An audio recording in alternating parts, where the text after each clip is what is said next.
शादी के महज 5 महीने बाद ही शहीद हुए कैप्टन अंशुमान सिंह की लव स्टोरी आपके दिल को झंझोर कर रख देगी। ये पिक्चर आपने जरूर देखी होगी।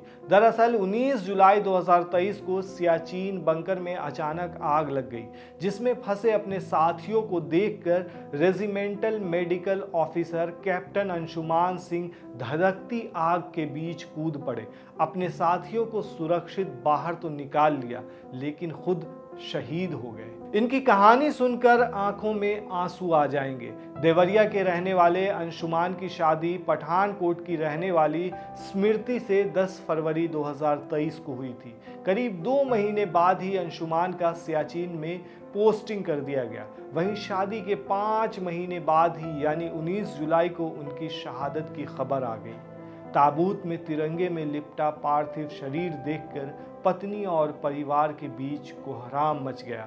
उसके बाद उनकी पत्नी स्मृति ने बताया कि शहादत से एक दिन पहले अंशुमान ने फोन पर लंबी चौड़ी बातें की थी, जिसमें बच्चों से लेकर घर बनवाने तक आगामी 50 सालों की प्लानिंग भी की थी। स्मृति की आंखों से छलके आंसू उनकी पहाड़ जैसी अकेली जिंदगी का दर्द बयां कर रहे थे। दरअसल 8 साल के लॉन्ग डिस्टेंस रिलेशनशिप के बाद स्मृति की अंशुमान से शादी हुई थी। स्मृति ने बताया कि हमारी मुलाकात कॉलेज के पहले सेमेस्टर में हुई थी। नाटकीय ढंग से नहीं, लेकिन फिर भी हमें पहली नज़र का प्यार हो गया था। करीब 1 महीने बाद अंशुमान का armed force medical college Pune में सिलेक्शन हो गया। वो बहुत ही बुद्धिमान शख्सियत थे। हमारा लॉन्ग डिस्टेंस रिलेशनशिप था। करीब 8 साल के बाद हमने शादी की।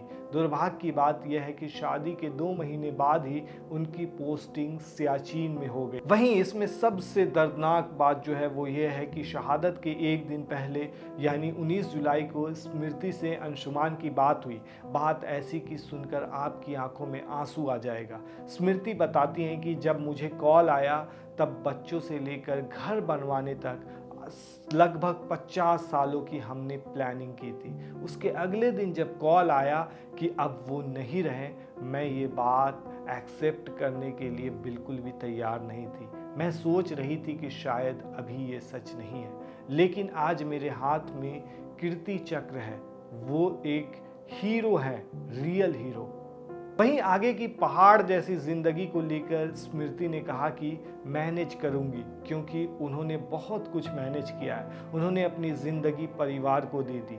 नम आंखें और रूंध गला, मानो बिना कुछ कहे ही असहनीय पीड़ा आंखों से ब्याह हो रही थी।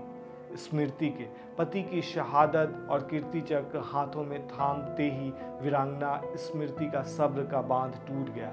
अपनी और शहीद कैप्टन अंशुमान सिंह के कॉलेज में पहली मुलाकात से लेकर तिरंगे में लिपटी पार्थिव शरीर को आखिरी सैल्यूट तक की उन्होंने पूरी कहानी बताई। इस कहानी को सुनकर सभी की आंखें नम हो गई और ऐसे शहीद अंशुमान को देश की तरफ से सैल्यूट।